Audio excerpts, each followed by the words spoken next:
Donc ici, on va vous montrer bibliquement, selon les versions classiques, que Jésus-Christ n'est pas l'agneau de Dieu. Je me répète encore, Jésus-Christ n'est pas l'agneau de Dieu. On va donc voir pourquoi, selon, ils ont fait en sorte que Jean-Baptiste dise, en voyant ce Jésus, que voici l'agneau de Dieu qui ôte le péché du monde. Et dans le livre de l'Apocalypse, Jean voit encore, dans le livre d'Apocalypse, Jean aussi a vu l'agneau immolé.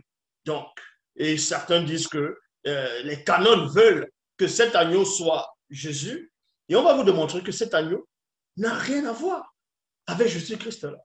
C'est deux personnes distinctes.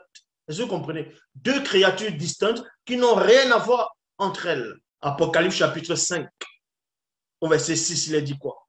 Alors, je vis, virgule, au milieu du trône et des 24 êtres vivants, et non, et des 4 êtres vivants, et au milieu des anciens, virgule, un agneau debout, virgule. Ouh, vous allez vous comprendre la révélation que personne dans ce monde n'a pu pénétrer ou expliquer. C'est qui cet agneau-là? Les gens pensent que cet agneau, c'est Jésus-Christ. Cet agneau n'a rien à voir avec Jésus-Christ. Je vais vous le démontrer bibliquement. Est-ce que vous comprenez? Donc, pour vous montrer que Jésus n'existe pas. Donc, je répète, Apocalypse chapitre 5. À tous ceux qui se disent pasteur, révérend, bishop, maréchal, apôtre, diacre, prophétesse, asseyez-vous et écoutez le seul enseignant. Apocalypse chapitre 5, verset 6. Alors, je vis, virgule, au milieu du trône et des 4 êtres vivants et au milieu des anciens, un agneau debout, virgule, qui semblait immolé. Qui semblait immolé. Il avait 7 cornes et 7 yeux, qui sont les 7 esprits de Dieu envoyés sur la terre. Maintenant, la définition du mot immolé, c'est quoi? C'est tuer quelqu'un, un animal, pour offrir en sacrifice à une divinité. Immoler des victimes sur l'autel. Donc, maintenant, on va aller dans une autre version pour aller plus en profondeur.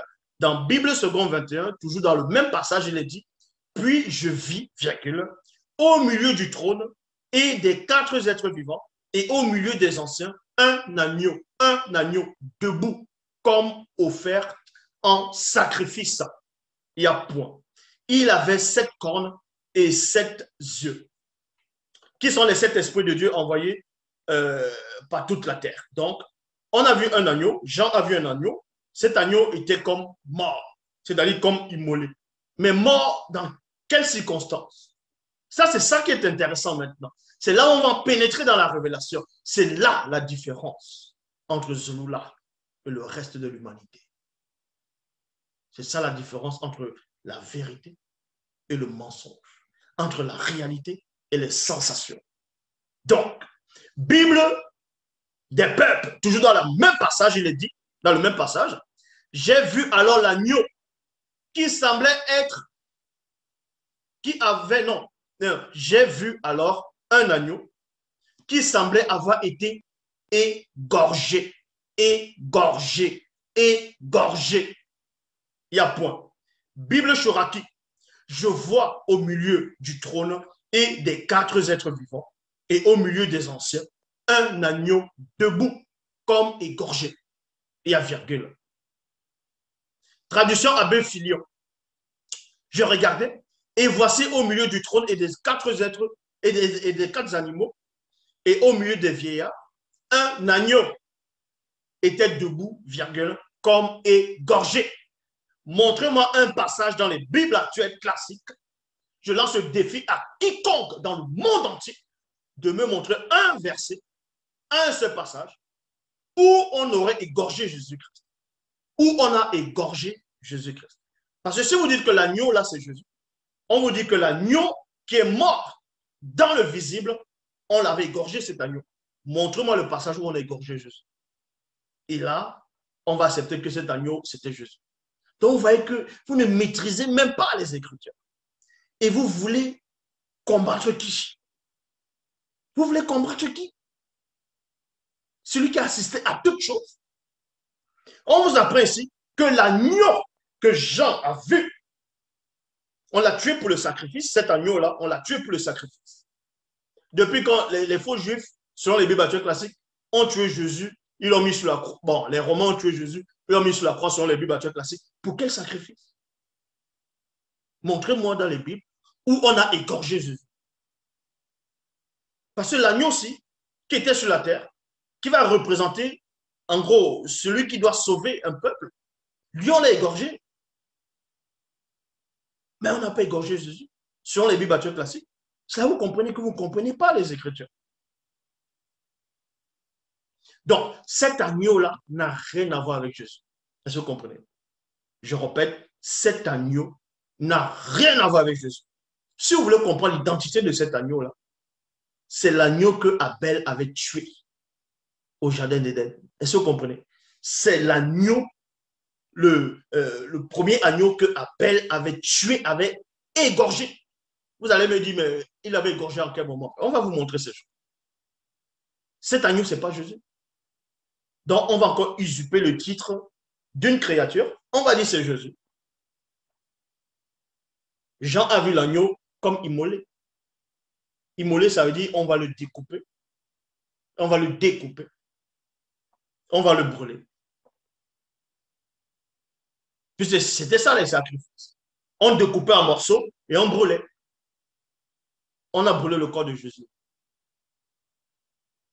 On a égorgé Jésus pour dire que c'était lui cet agneau-là. Cet agneau était blessé. C'est-à-dire, on avait égorgé cet agneau-là. Donc, on va dans Genèse chapitre 4, verset 4, Bible du semeur. Il est dit ici. Abel, de son côté, présenta des premiers-nés de son troupeau et en offrit les meilleurs morceaux. Quand on dit les meilleurs morceaux, morceaux, ça veut dire quoi? C'est-à-dire que c'est une viande qu'on a coupée en petites tranches, en petits morceaux. On coupe, on coupe, on coupe et on offre des morceaux. Et on sait comment on tuait les animaux. Même au temps d'Israël, on les égorgeait, le sang coule et ensuite on découpe. C'est comme ça. Même en Afrique, ils font ça. Ils égorgent. Donc, c'est ce que Abel a fait. On vous dit ici, Abel, de son côté, Bible de semeur, présenta les premiers-nés de son troupeau. Et c'est qui ce troupeau-là? Est-ce que c'était des chèvres? Est-ce que c'était des bœufs? Non, on va donner la précision c'était quoi ces animaux-là que Abel a tués. C'était la toute première personne dans l'histoire de l'humanité, selon les Bibles actuelles classiques, qui a versé le sang. Bible parole de vie. Donc vous comprenez que là, dans Genèse 4.4, Satan manifestait déjà l'introduction d'un soi-disant sauveur unique sur la personne de Jésus. Ça, vous voyez. Donc, Bible parole de vie, de son côté, Abel apporta les premiers agneaux de son troupeau et il offrit au Seigneur le meilleur morceau, c'est-à-dire qu'il les a égorgés, il les a découpés.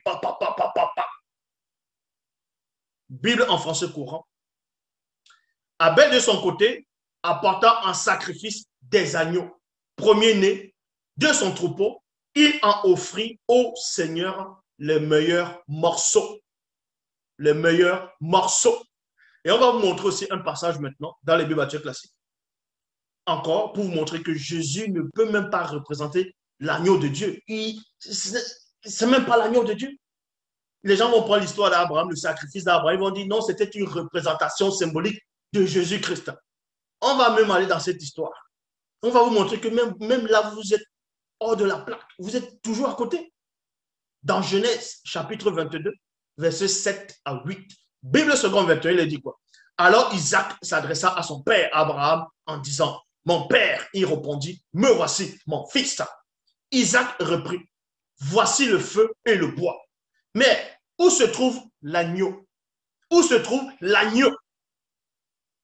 Pour l'Holocauste. L'Holocauste, c'est quoi? On prend d'abord le couteau, on égorge l'animal, on découpe et on brûle. Mais c'est pour ça qu'Abraham avait pour le couteau, il voulait faire la même chose. Donc, verset 8, Abraham répondit, mon fils, Dieu pourvoira lui-même à l'agneau pour l'Holocauste. Vous voyez? Et ils continuèrent à marcher tous les deux ensemble. Donc, on vous dit ici là que Dieu devait pouvoir lui-même pour offrir l'agneau. Donc, si Dieu donne l'agneau, écoutez attentivement, si Dieu donne l'agneau, ça veut dire que les faux, ceux qui se disent croyants, ils vont dire, bon, Dieu a donné l'agneau à la place d'Isaac. Parce que Isaac va représenter soi-disant Jésus. Et l'agneau que Dieu va donner à Abraham, que Abraham fasse ce sacrifice, c'était le sacrifice de Jésus plus tard. C'était une image de Jésus. Donc, on va vous montrer que Abraham n'a même pas sacrifié l'agneau. Est-ce que vous comprenez? Ce n'est pas l'agneau qu'Abraham a sacrifié. On va voir cela. Déjà, un agneau, c'est quoi? L'agneau est le petit, est un jeune mouton. L'agneau, c'est un jeune mouton mâle, âgé au moins d'1 an. Écoutez attentivement. Donc, c'est le petit de la brebis et du bélier. L'agneau est le petit de la brebis et du bélier. Et maintenant, on vous dit ici, dans le langage courant, les moutons désignent un ensemble où la femelle est la brebis et le mâle est le bélier. Tandis que le jeune mâle est un agneau et la jeune femelle une agnelle. Il y a un point. Donc, on vous dit que Abraham a pris le couteau, il voulait déjà égorger son fils pour faire un sacrifice. L'ange de l'Éternel est apparu. Il a dit non, ne fais pas ça. Dieu voulait voir. Non, voilà, Dieu l'a mis à l'épreuve selon les Bibles classiques. Et dans Genèse chapitre 22, verset 13, il est dit ici, Abraham leva les yeux et vit derrière lui un bélier et non un agneau. Un bélier. Le bélier, c'est un adulte. Maintenant, vous allez me dire, oui, mais Jésus avait grandi, donc il pouvait représenter le bélier. Non, vous dites que Jésus, c'est l'agneau. L'agneau, c'est l'agneau. C'est le petit du bélier. Point. Dans Apocalypse, on n'a pas dit qu'on a vu le bélier égorgé comme immolé. On n'a pas dit qu'on a vu la brebis. On a dit l'agneau. L'agneau reste l'agneau, c'est petit. C'est tout petit. C'est ce que Abel a sacrifié. C'est ce que Abel a sacrifié. Donc, vous voyez que dans Genèse chapitre 22, l'usurpation que Satan voulait ramener a été modifiée. Parce que Abraham dit quoi? Isaac dit d'abord, où est l'agneau? Parce que lui, c'est que c'est l'agneau qu'on doit offrir. Vu que Abel a offert l'agneau au départ, logiquement, ça doit continuer par l'agneau. Et Abraham dit aussi, oui, Dieu va pouvoir cet agneau-là. Et au final, Dieu n'envoie pas l'agneau. Ce n'est pas l'agneau qu'on retrouve, c'est un bélier qu'on retrouve. Donc, c'est un bélier. Genèse chapitre 22, verset 13, Abraham leva les yeux et vit derrière lui un bélier retenu dans un buisson par les cornes. Et Abraham alla prendre le bélier et non l'agneau. Le bélier, c'est un adulte. Dans l'Apocalypse, il n'est pas question de bélier, il est question d'agneau. Et l'offrit en holocauste à la place de son fils. Alors, d'où vient que Jésus, c'est lui qui est l'agneau de Dieu qui est offert en sacrifice à la place d'Isaac, selon vos soi-disant révélations. Ce n'est pas un agneau qui est offert en sacrifice, c'est un bélier. C'est un bélier. Vous allez me dire, oui, mais c'est toujours la même chose. Non, un agneau, c'est un petit. L'agneau, c'est petit. Quand ça grandit, ça a l'expérience, ça devient un adulte, ça devient le bélier. Et c'est plus pareil. Maintenant, ça a des cornes, ça a tout. N'est-ce pas vous-même, vous dites que votre Dieu, c'est un Dieu de précision. Donc, s'il dit agneau, c'est que c'est l'agneau. Parce que quand on dit agneau, ça dit ça n'a pas grandi. Maintenant, dans une autre version, traduction Abbé Filion, Abraham leva les yeux, aperçut derrière lui un bélier qui s'était embarrassé avec ses cornes dans un buisson. Traduction Pierre Robert Oliverton, le mot bélier disparaît. C'est Abraham leva les yeux et regarda, et voici derrière lui un mouton retenu en un buisson par ses cornes. Vous voyez, un mouton avec les cornes, c'est toujours un bélier. Puisqu'on les appelle toujours des moutons. Donc, c'est toujours, en plus, il avait des cornes, donc c'était un adulte, c'était toujours un bélier. Genèse chapitre 22, verset 14. Abraham nomma ce lieu, le Seigneur y veillera. C'est pourquoi on dit aujourd'hui, sur la montagne, le Seigneur y veillera. Les gens vont lire, ils ne vont pas comprendre ce que ça veut dire ici. Pourquoi le mot là, le Seigneur y veillera, pourquoi ça a été introduit là-dedans? Parce que les auteurs des Bibles n'ont pas compris pourquoi ils ont laissé ce mot là. Ça veut dire qu'on va veiller à ce que le soi-disant personnage que Satan veut ramener ne puisse pas usurper le bélier. Donc, on va veiller à ce que ça reste le mouton, à ce que ça reste le bélier et que l'agneau n'a rien à voir avec Jésus. Vous voyez? Bible second 21. Non, Bible second. Nouvelle Bible second. Abraham appela ce lieu le nom de Adonai Jireh. Jireh. Donc, Jéhovah voit. Jéhovah voit. C'est pourquoi l'on dit aujourd'hui, à la montagne du Seigneur, il sera vu. Il sera vu. Qu'est-ce qu'il sera? Qu'est-ce qu'on devrait voir sur cette montagne-là? On devrait voir quoi sur cette montagne? Qu'est-ce qui s'est passé sur cette montagne? Abraham a sacrifié un bélier et non un agneau. Est-ce que vous comprenez? Donc, et c'est là Satan lui-même, Satan s'est fait prendre dans son propre jeu. Satan s'est fait prendre dans son propre jeu. Comment? Puisque c'est lui qui est l'auteur de ce Jésus-là derrière, pour tromper le maximum de gens, trafiquer l'histoire du peuple noir, premièrement. Et maintenant, dans son plan, il a vu que les gens vont adorer ce Jésus à un point où ils vont mépriser lui, Satan. Satan a dit non, que lui fait ça pour que lui soit en haut. Et c'est là où maintenant Satan va vous dévoiler quelque chose. Dans une conversation selon les Bibles classiques avec ce Jésus, il va vous dévoiler quelque chose que l'humanité n'a pas pu voir.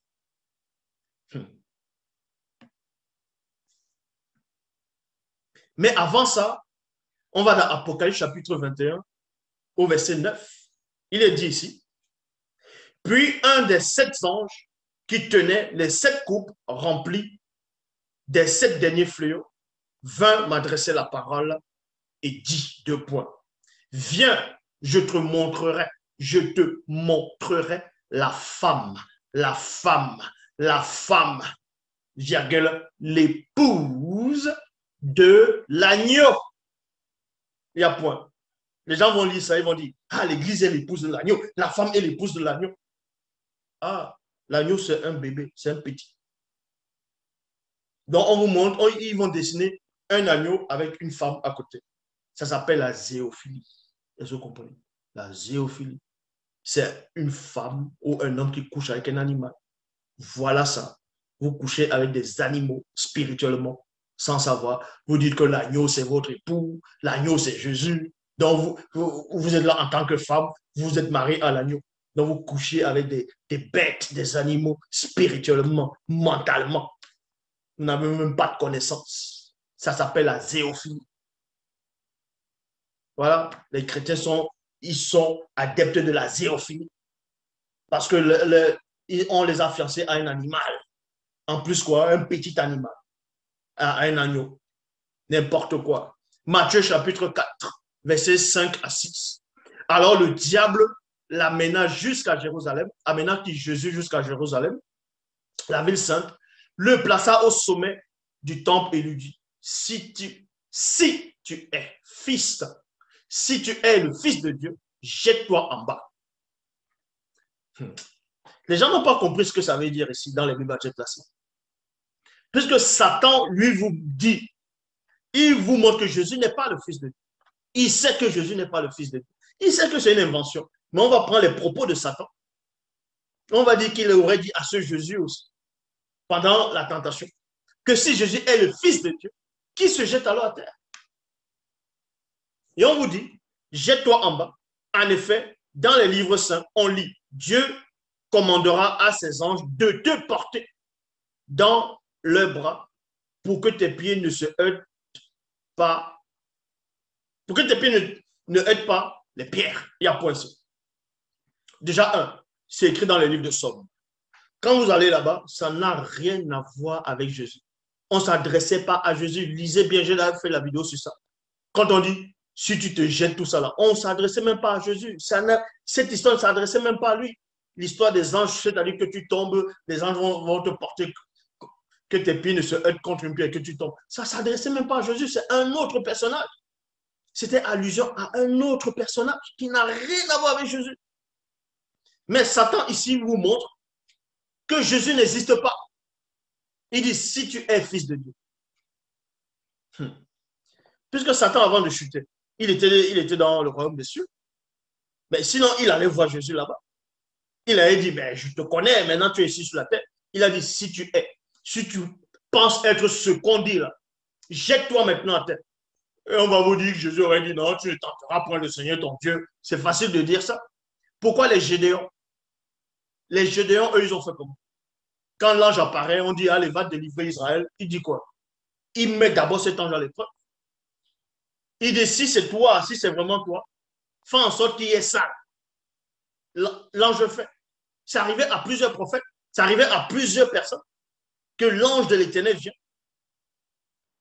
Même au temps de Osias, même Ézéchias,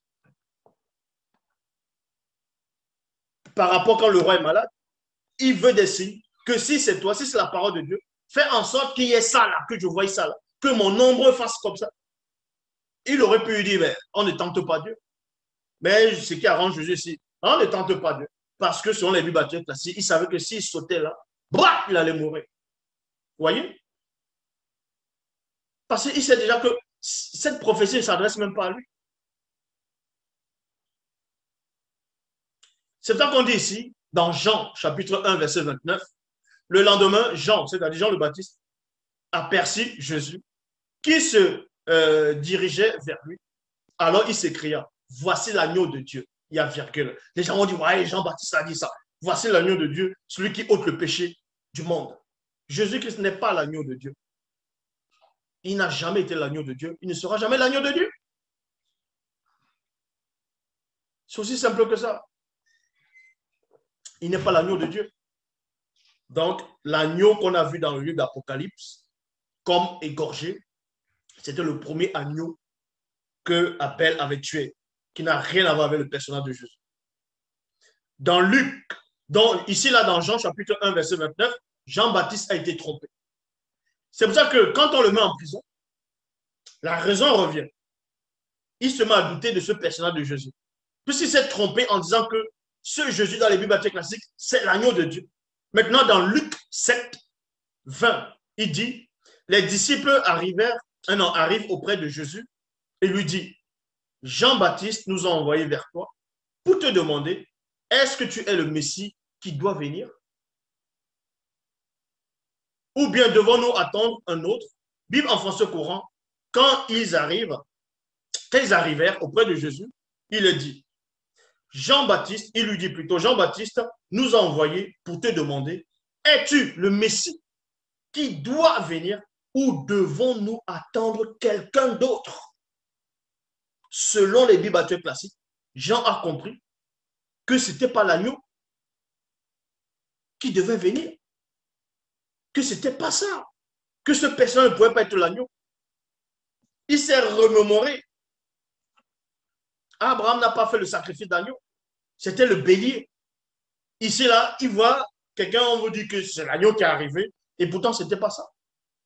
Donc, vous voyez, vous êtes tous perdus. Vous êtes tous dans la confusion. Le seul enseignant, c'est celui qui est en face de vous.